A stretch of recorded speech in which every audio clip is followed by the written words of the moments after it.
Yes, guys, welcome back to the channel. Welcome back to a brand new video. This is the latest Arsenal news and transfer news as well. The Daily Mirror have just confirmed that Arsenal are unwilling to extend Thomas Partey's contract beyond this season, beyond this summer. They will sell him because of his checkered injury record. We'll be talking about that story and why I think Thomas Partey has forced Arsenal in a very inevitable situation and a very inevitable decision to make, in my opinion. We'll be talking about as well Benjamin Sesko, according to CFC Bayern.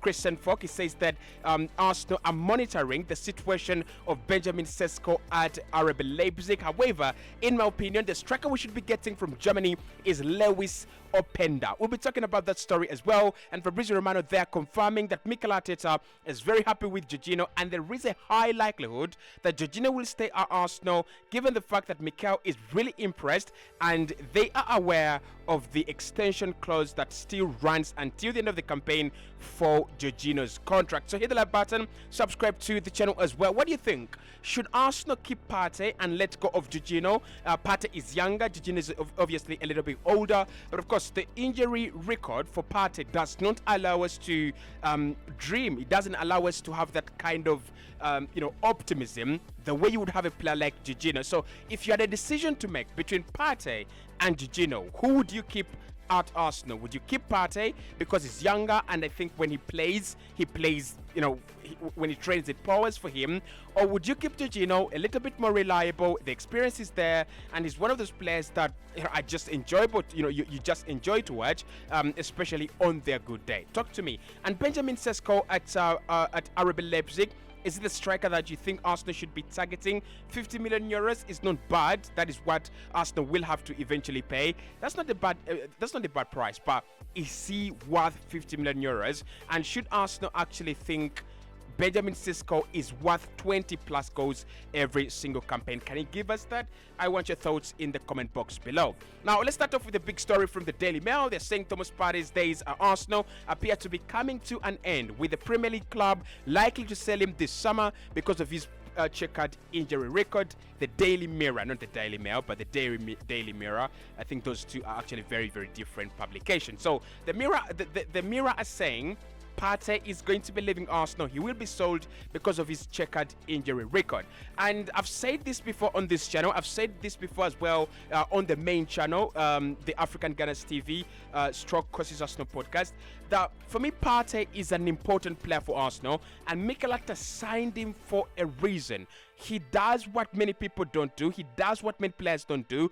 And when you go out on the market, you don't find many players as good as Thomas Partey. His confidence in tight spaces, his ability to just wait for the right passing options under pressure, and his ability to win the ball back. His game reading, his physicality, aerial ability as well. He's such a complete defensive midfielder. And even if we think about Amadou Onana, Martin Zubimendi, all these players could be combined to make one Thomas Partey. But I cannot tell you that Amadou Onana is one Thomas Partey, and I cannot tell you that Martin Zubimendi is even close to the levels of Thomas Partey. But if you cannot keep fit, if he cannot stay around, then I think this story makes a lot of sense. Now, it could be a story that has been written in response to Partey's injury setback, and therefore they're sniffing some frustration in Arsenal's, probably inside rooms and Mikel Arteta's decision making.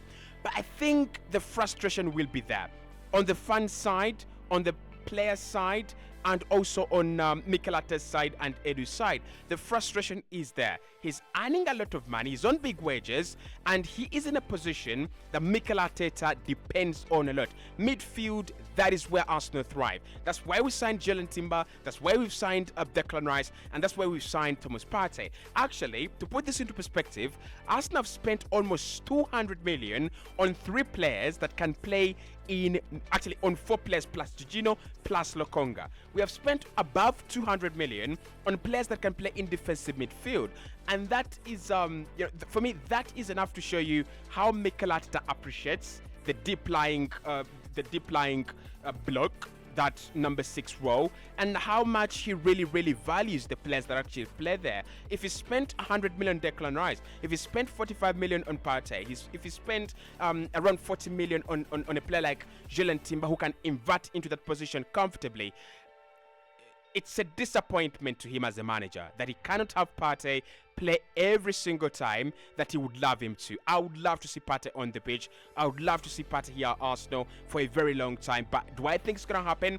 I don't think so. I think last season we lost Granit Xhaka. We still needed him. We still wanted him to be there because he had just turned into an attacking monster. But then he called his time and time was up and he had to leave. I think it's the same thing with Thomas Partey. Fans love him. Cossy loves him.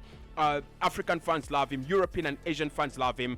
But it's going to be time to hang those boots up. It's going to be time for him to go and find a place where he can play a little bit maybe in a lighter environment, right? It's a very difficult decision for Mikel, but if he does this, I will know that Mikel has actually now turned into a ruthless, mature manager.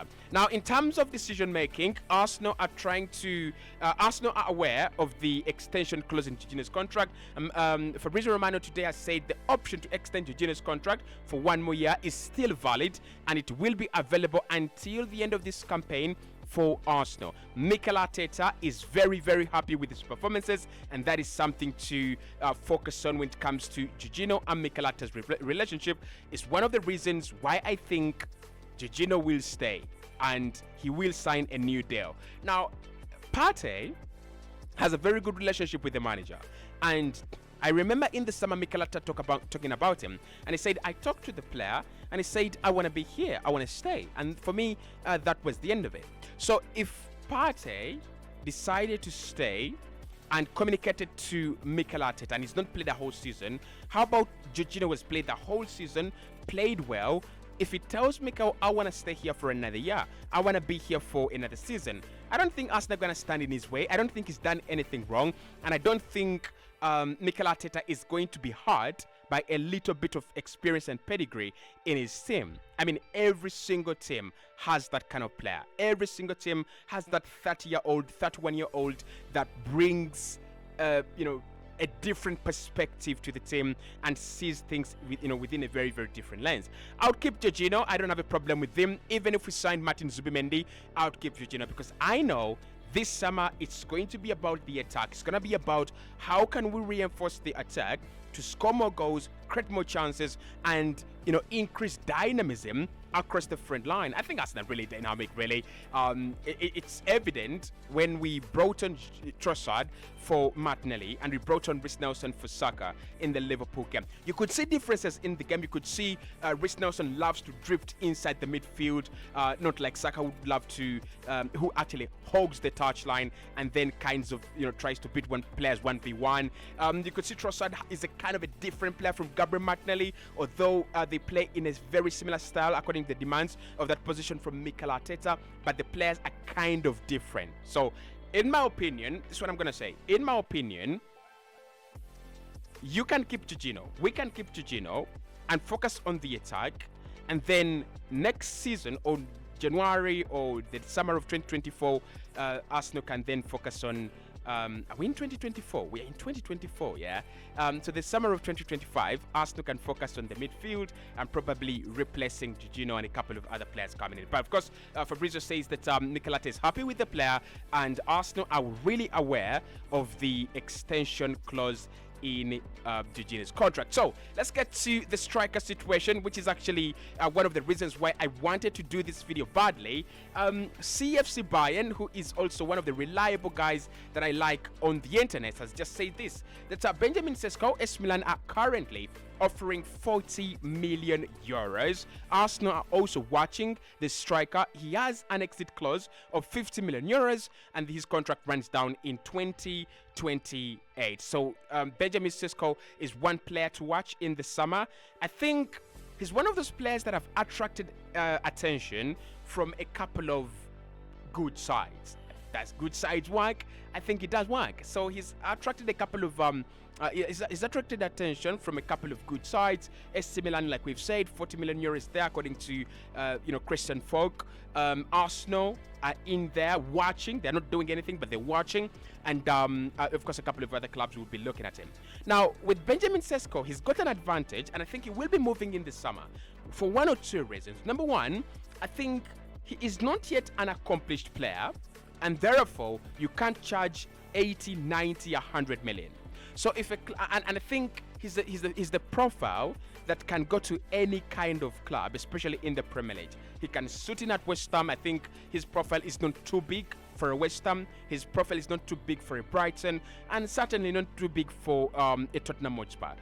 There are so many clubs looking for a striker: Tottenham, Arsenal, Chelsea, and not all of these clubs are going to spend 100 million on a striker. Some clubs are willing to spend 40, other clubs are willing to spend 70, and other clubs are a little bit higher than that. So Sesko for me is going to be a massive opportunity. 50 million euros is his exit clause. So if Arsenal got 50 million euros, that is even less than 48 million pounds. So if Arsenal got 48 million pounds and tabled it for RB Leipzig, we would have Benjamin Sesko in the summer. Interesting stuff, very, very interesting stuff. But then I have questions when it comes to Sesko. I have questions when it comes to him as a player. And question number one, is he the accomplished, finished article Arsenal should be looking at, or Arsenal are looking for? Now, in my opinion, not yet. He is not yet there. Good player, quality we know. He's been at Salzburg, and now he's traveled the same road as the likes of Dominic Szoboszlai. I think he needs another 2 seasons for him to announce himself very well as the real deal. I say this with Osimhen, and I'm not going to take any favors for anyone. It's the same thing with Benjamin Sesko.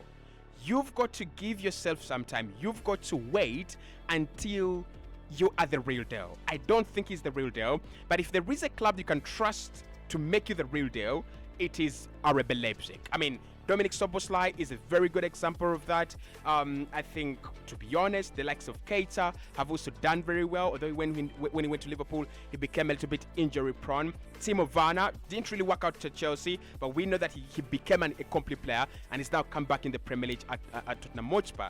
So I think Sesko is good, but he needs another season. He needs one more season for him to make a big switch. Now, he can walk away from RB Leipzig if he wants to move, but again, he's going to go to a club like maybe Brighton that can nurture him. He's going to go to a club like maybe Borussia Dortmund, would be such a fantastic destination for him as a player, because he still needs some nurturing.